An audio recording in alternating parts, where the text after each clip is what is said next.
इंद्रेण संहितक्षसेन जग्मानो अभिप्युषा मंदो समानवर्चस अनवच्चैरभिज्यतिर्नमस्सहस्रदर्शने गणेन्द्रस्य काम्यै अदः परिष्मन्नाभिरिवादति समस्मिन्दरे गिरा इदवरा साधे नमे दिवरादि इदं महाभारतः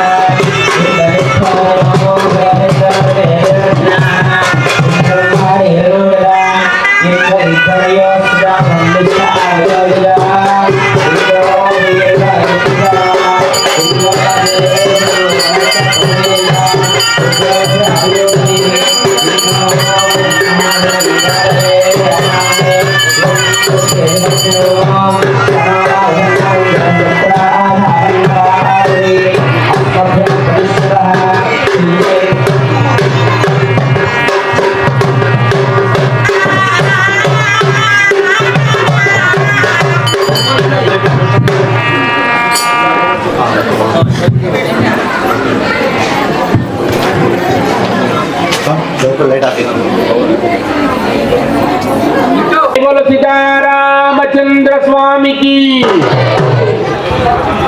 అందరూ నిశ్శబ్దంగా ఉండాలి. మన పూజా కార్యక్రమం ఆరంభమవుతుంది కాబట్టి ఇక దీపారాధన చేసేవాళ్ళు కొద్దిగా ఆపాలమ్మా, ఎందుకంటే కార్యక్రమం ప్రారంభం చేయాలి కాబట్టి.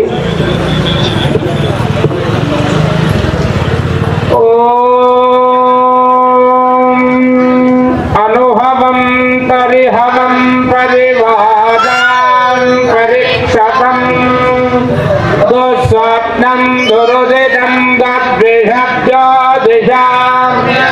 అనుహోతగుం పరిహోతగుం శకునే యదా శాకునం మృగస్యాత్ మృతమక్ష్ణుయా తద్విషబ్దోదిశాం ఆరాత్రే అగ్నిరస్తార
धमं पुरस्था दिवेन तत्सुरोजवेन आवा सभुज्ञामुपमा अस्य विष्टा शतक्षयो मे मगधक्ष पिता विराजां वृषभोरयीनां स विश्वरूपा आविवेग समर्थैरभ्यर्थं ते ब्रह्मसन्तं ब्रह्मणा वर्धयन्त ब्रह्मा देवानाञ्जलत् तदेष्वमिदं जगत् ब्रह्माक्षत्रनिर्मितं ब्रह्मा ब्राह्मण आत्माना ब्रह्मैव देव देवं ज्येष्ठं केन कोर्हते स्पर्धितुम्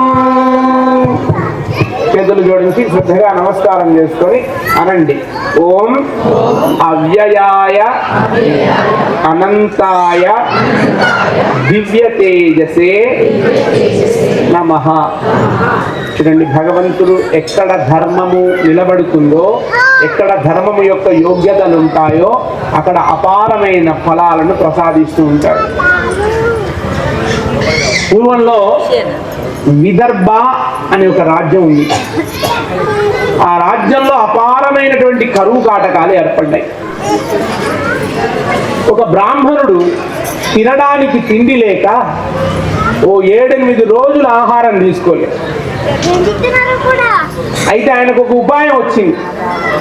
ఏంటి అంటే, ఈ పంట పొలాల్లో అక్కడక్కడ ఒక్కొక్క గింజ పడుతుంది కదా అని ఆ పొలాలన్నీ తిరిగి అక్కడ ఒక గింజ, అక్కడొక గింజ, అక్కడొక గింజ అలా వేరుతూ వేరుతూ వేరుతూ ఓ కిలో పిండి అయ్యే విధంగా ధాన్యాన్నంతా సేకరించాడు.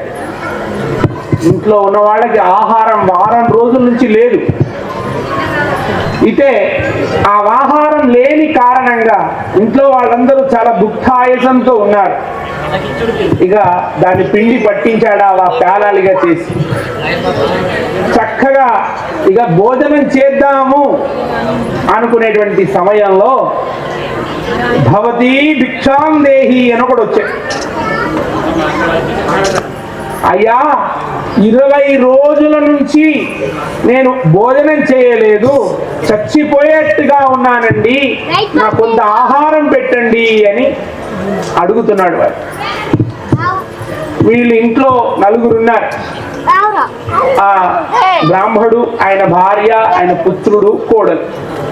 4కి 4 సమభాగాలు చేశారు. పాపం 4 భాగాలు చేసిన తర్వాత అనుకున్నాడు రాముడు, సరే నేను వారం రోజులతోనే ఆకలితో ఉంటేనే నాకు ఇంత బాధ వేస్తోంది, పాపం వాడు 20 రోజులతో ఆహారం లేదట, ఒక్క నా భాగాన్ని దానం చేస్తానులే అనుకున్నట్ట. పాపం అనుకొని ఆ ఒక్క భాగాన్ని వాడి చేతిలో పెట్టేట. భోజనం తినగానే, ఆహా స్వామి, 20 రోజుల ఆర్తి ఆకలి ఆగడం లేదయా, దయచేసి ఇంకో కొంచెం దానం చేయమన్నాడు. పాపం భార్య తన భాగాన్ని ఇచ్చేసింది. మళ్ళీ భోజనం చేసిన తర్వాత మళ్ళీ ఆకలేస్తోంది, ఒక్క ముద్ద నాకేం సరిపోతుంది అని అంటూ ఉంటే పాపం పుత్రుడు అనుకున్నట్ట, అయ్యో మా తండ్రి గారు పరుగు పోతోంది, దానం చేయమని వచ్చిన వాడి యొక్క భుక్తిని మనం తీసేస్తే అని ఆయనకు ఉన్న భాగాన్ని చేశారు. ఈ బ్రాహ్మణుడు అనుకుంటున్నట్టు, అయ్యయ్యో నా కోడలు నన్ను నమ్ముకొని, మా కుటుంబాన్ని నమ్ముకొని ఇక్కడ దాకా వచ్చింది, కనీసం ఈ ముద్దన్న మిగిలితే అయ్యో కోడలి కన్నా ఆహారం పెట్టిన వాళ్ళం అవుతాము అనుకొని మనస్సులో అనుకుంటున్నాడు. ఇక మీరు అడగకూడదు అనుకుంటున్నట్ట. వాడు అడగనే అడిగేట, అయ్యా ఆహారం కావాలి, ఇంకా సరిపోతలేదు అన్నాడు. మా కోడలు కూడా ఇక చేసేదేం లేక తన ఆహారపు ముద్దను కూడా ఆమెకి చేసింది. అయితే ఇదంతా ఒక ముంగీస చూస్తూ చూసి ఈ ధర్మాత్ముడు ఇంత యోగ్యుడైనటువంటి ధర్మాత్ముడే ఈయన అని ఆయన తయారు చేసిన పిండి కొంచెం అట్లా భూమికి అంటుకుపోయిందట. ఆ భూమికి అంటుకుపోయినటువంటి పిండిలో ఇలా అలా ఇలా అలా దొర్లిందట. దొర్లితే దాని సగభాగమంతా బంగారుమయమైపోయిందట. ఆ సగభాగానికి రోగం లేదట, నొప్పి లేదట, ఏ శరీరానికి ఏ అవయవానికైనా దివ్య తేజస్సు వచ్చేసిందట. ఇంకో సగం భాగం మాత్రం అట్లనే ఉండిపోయిందట. ఆహా, ధర్మాత్ములు ఇంత శక్తివంతులా అని తెలుసుకొని ఇక అది ప్రయాణం అవుతూ ధర్మరాజుల వారు ఆచరణ చేస్తున్నటువంటి అద్భుతమైన యాగానికి చేరుకుందట. ఆయన యుద్ధంలో గెలిచిన తర్వాత చేస్తున్న యజ్ఞం అని. ఆ యజ్ఞంలో ఆయన మామూలుగా చేయడంలే, ఏం చేస్తున్నాడు అంటే భోజనాలు బంగారం పళ్ళాల్లో పెడుతున్నాడు. ఇట్లా భోజనం చేసి బంగారం పళ్ళ విసిరేసినట్టు విసిరేసి అంత గొప్పగా పెడుతున్నాడు. అక్కడికి వెళ్ళాయట. వెళ్ళి ఆహా, ఇంత అద్భుతమైన యాగం చేస్తున్నటువంటి ధర్మరాజు ఎంత గొప్పవాడో అని అక్కడా బోర్లిందట పాపం. అని దాని శరీరం ఎట్లా ఉన్నదో అట్లనే ఉన్నది. అప్పుడు ధర్మరాజుల వారికి ఏదో అహంభూతము ప్రాప్తించింది అని అనుకొని మరి ధర్మరాజు వారి దగ్గరికి వెళ్ళిందట. అయ్యా, నువ్వేం పెద్ద ధర్మాత్ముడవు కాదు, ఇదిగో జరిగిందంతా ఇది అని చెప్పిందట. ఒక్కసారి ఆయనకు జ్ఞానోదయం అయిందట. అంటే దానం అనేది అహంభూతంతో చేయకూడదు, దానం అనేది చేశామంటే అది మనది కాదన్నట్టుగా చెయ్యాలా. అప్పుడు మనకది అద్భుతమైన ఫలాన్ని మనకే కాదు మన జన్మకు సాఫల్యమైన యోగ్యతనిస్తుందని తెలుసుకొని ధర్మరాజు విశేషమైనటువంటి ధర్మ ప్రవర్తనతో మెదిలాడు. కాబట్టి డబ్బు ఉంటేనే దానం కాదండి, మనం ధర్మంతో యుక్తితో చేసేది దానం అవుతుంది. కాబట్టి మనం చేసేటువంటి ధర్మయుక్తమైన గుణము మన జీవితాన్ని పరిపుష్టం చేస్తుంది. కాబట్టి అటువంటి పరిపుష్టతను స్వామి మనకు అందరికీ ప్రసాదించాలి అని మనసారా చతుర్వేదముల ద్వారా స్వామిని ధ్యానిద్దాం. అందరూ నిశ్శబ్దంగా ఉండాలి దయచేసి. రామనారాయణం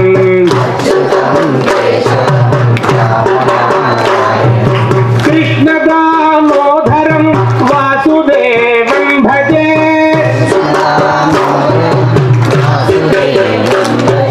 కృష్ణ దామోదరం వాసుదేవం భజే.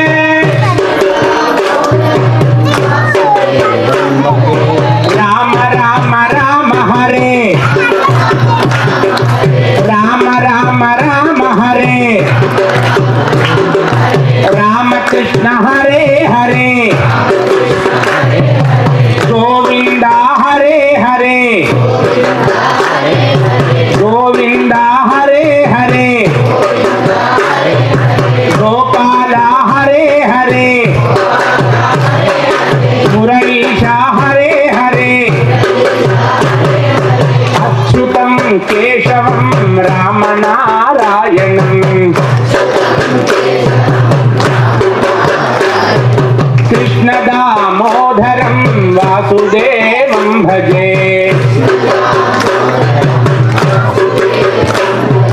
రామ రామ రామ హరే, రామకృష్ణ హరే హరే, గోవింద హరే హరే, గోపాల హరే హరే. సీతారామచంద్ర స్వామికి. ఓం అక్షయం తుల్యాయ బ్రహ్మణే ఆనందాత్మనాయ నమః. ఇంద్రాది రూపం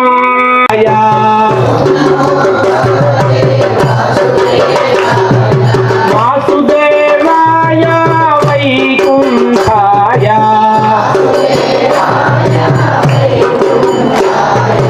ఓం నమో భగవతే వాసుదేవాయ.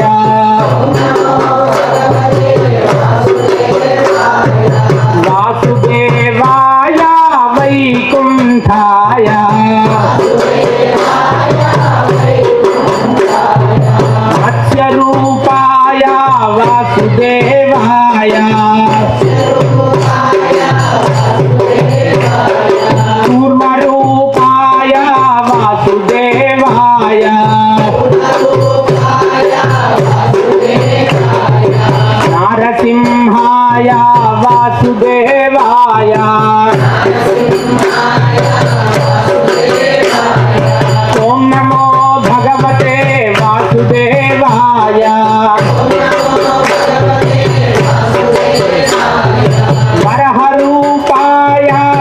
వాసుదేవాయ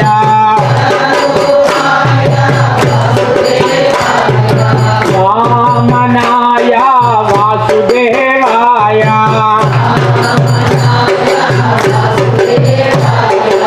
ఓం నమో భగవతే వాసుదేవాయ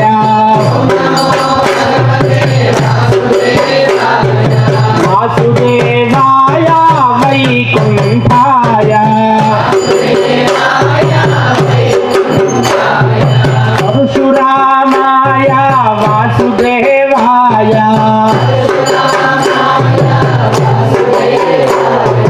రామ రామాయ వాసుదేవాయ బలరామాయ వాసుదేవాయ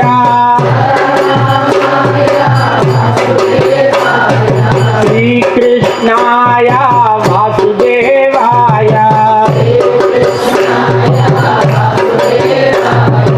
ఓం నమో భగవతే వాసుదేవాయ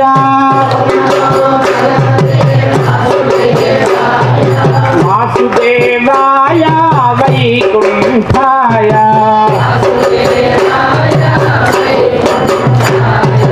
వెంకటేశాయ వాసుదేవాయ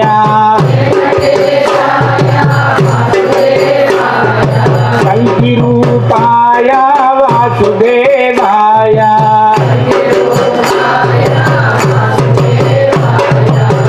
ఓం నమో భగవతే వాసుదేవాయ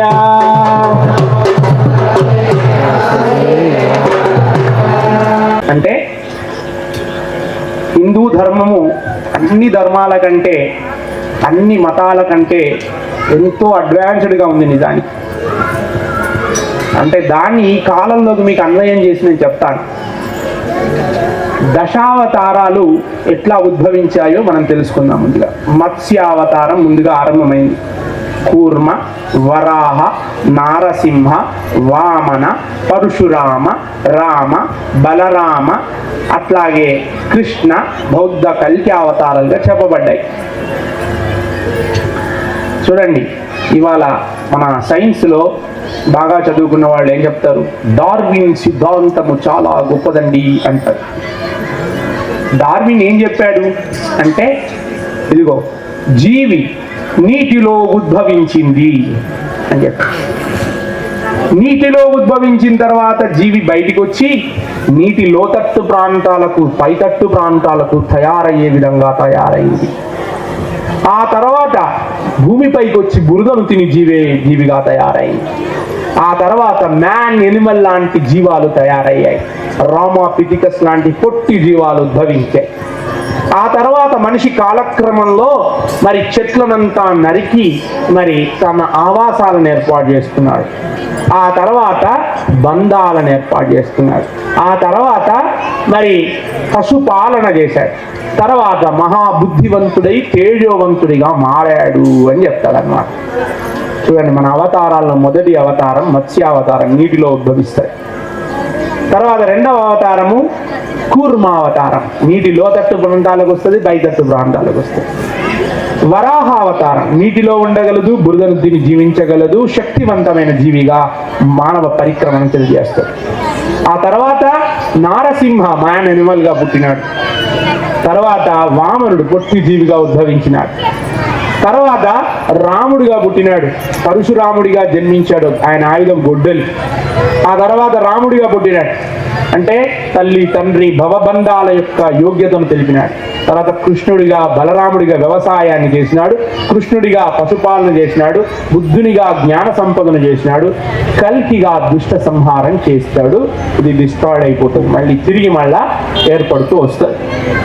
అయితే ఇలా మన పూర్వీకులు ఏం చేశారంటే అన్ని యోగ్యమైన కథారూపాల్లో మనకు తెలియజేయడానికి చాలా సులువుగా, శాశ్వతంగా, పురాణవం ఎప్పుడు కొత్తగా ఉండే విధంగా వాళ్ళు తయారు చేసి మనకు పెట్టినారన్నమాట. కాబట్టి ఆ తత్వార్థాలను మనం తెలుసుకోగలిగితే వసురూపాన్ని తెలుసుకోగలుగుతాం. వసురూపంలో ఉన్న అన్ని శక్తులను ఇక్కడ ఉన్న విగ్రహ రూపంలోకి మనం ఆవాహన చేయబోతున్నాము. చక్కగా చేతులు జోడించి నమస్కారం చేసుకొని అనండి. ఓం ఓంకార శుద్ధ రూపం చ మకార అకార ఉకార మంత్ర రూపాయ ఓంకార శక్తి రూపిణే నమః. ఓం వాసుదేవాయై నమః. ఓం బ్రహ్మణే నమః. ఓం శివాయై నమః. సర్వదేవతలను ప్రార్థన చేసుకొని అన్ని రకాల యోగికమైన శక్తులు ఇక్కడికి ఆవాహన చేయాలని దివ్యమైన సామగానాన్ని చేద్దాం.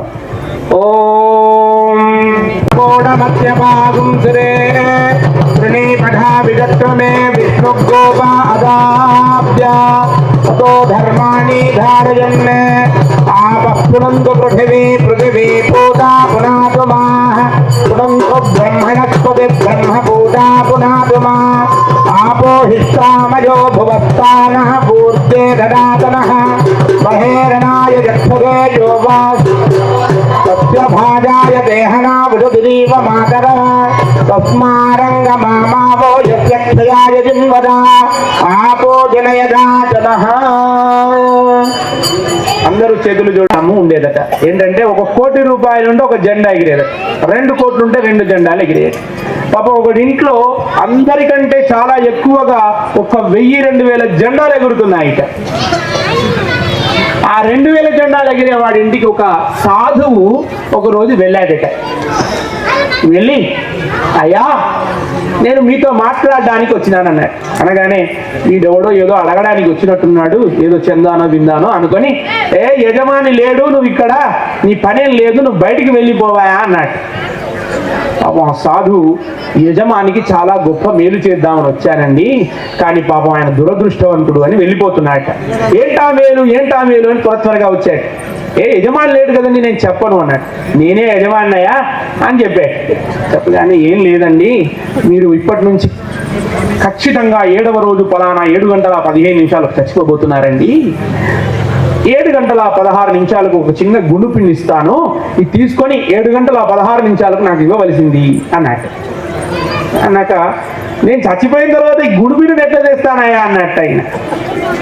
అరే, ఇంత ధనం సంపాదించావే, ఇంత భోగభాగ్యాలు సంపాదించావే, ఒక్కడికైనా జీవితంలో కనీసం ఒక్కనాడన్నా మరి దానమో ధర్మమో చేయవా నువ్వు? నీ జన్మంతా అయిపోయే కాలానికి వచ్చింది, ఇంకెప్పుడయా నీవు మేల్కొనేది అని వాడికి చక్కటి ఉపదేశాలన్నీ చేశాయట.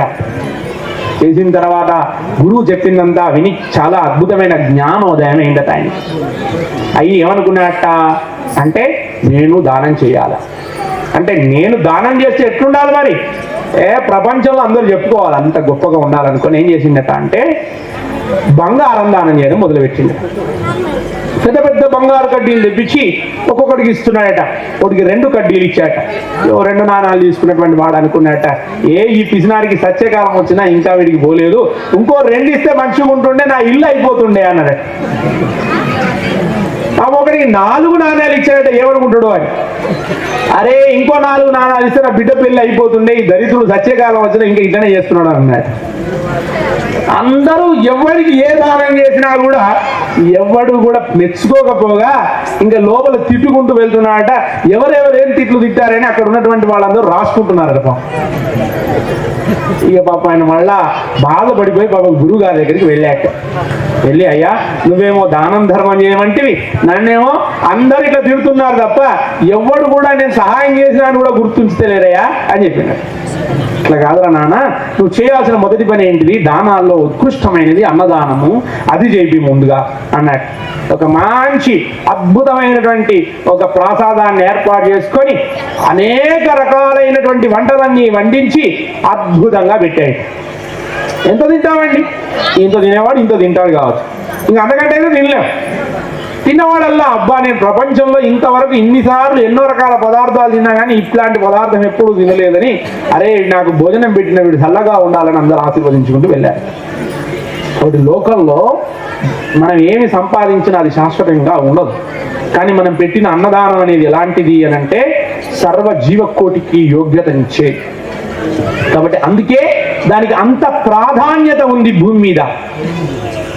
అయితే అది ఒక మనుషులకు పెట్టే అన్నదానమే కాదు, పశువులకు, పక్షులకు, అన్ని రకాల జీవుల యొక్క శ్రేయస్సును కోరుకునే విధమైనటువంటి స్థితిని మన పెద్దలు ఏర్పాటు చేసినారు. కాబట్టి మనిషికి మేలు చేయగలిగే గొప్ప యోగ్యతలలో దానాల్లో అన్నదానము చాలా యోగ్యమైనది.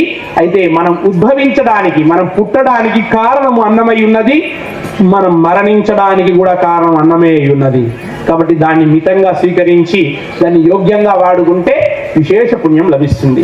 కాబట్టి ఈ ధర్మ యోగ్యతలను అందరికీ ప్రాప్తింపజేసి ధర్మ కార్యావలంబనాసక్తులను కావాలని, అన్నాన్ని, చక్కటి రోగములు లేనటువంటి స్థితిని, ఆరోగ్యదాయకమైనటువంటి సమాజాన్ని, జ్ఞానవంతమైన, బుద్ధివంతమైన, తేజోవంతమైన సమాజాన్ని వృద్ధి చెందింపజేయాలని సంకల్పం చేసుకొని అన్న రూపంలో స్వామిని ఆవాహన చేస్తున్నాం. చేతులు జోడించి శ్రద్ధగా నమస్కారం చేసుకొని అనండి.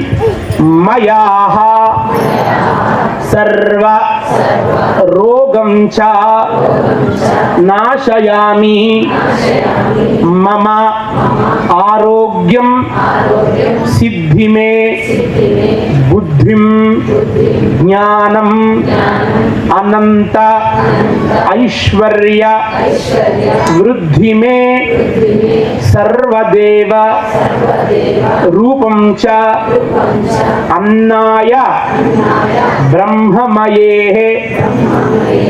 నమః. అన్న రూపమైన బ్రహ్మ మనకు అన్నిటిని అందించాలని స్వామిని ప్రార్థిస్తున్నాం. శక్తోరుపపానం వేదద్వయం ఆయుష్కామ్యాయ పృథివేవా దేవతాం. అధర్వణ వేదం శత్రునాశనం.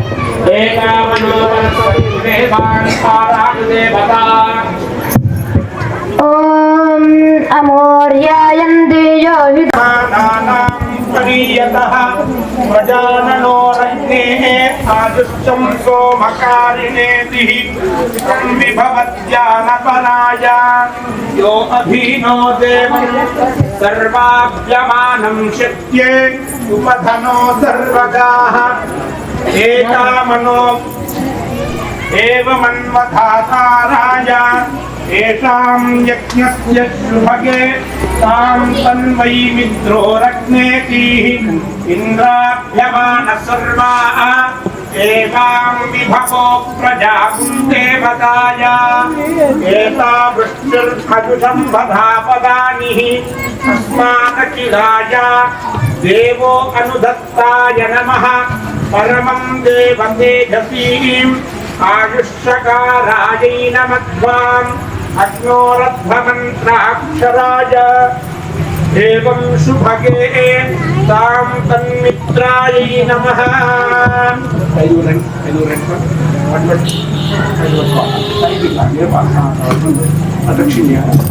అందరూ ప్రదక్షిణ